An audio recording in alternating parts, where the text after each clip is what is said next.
What is MQ-9 Reaper?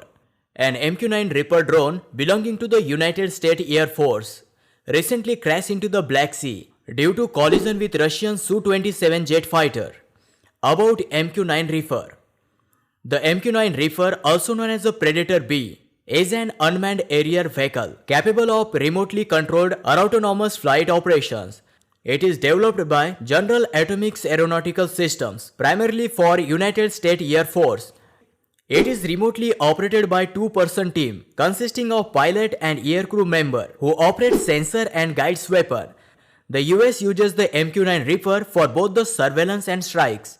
It is 11 meter long with a wingspan of over 22 meter. Reapers can be armed with air-to-ground Hellfire missiles as well as large guided bombs. It carries as many as 60 Hellfire missiles, equivalent to the payload capacity of Apache helicopter.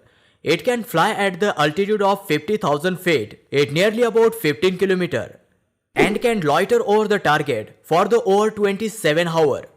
The top speed of MQ-9 Reaper is 275 miles per hour. So guys, please like the video and do not forget to subscribe our channel.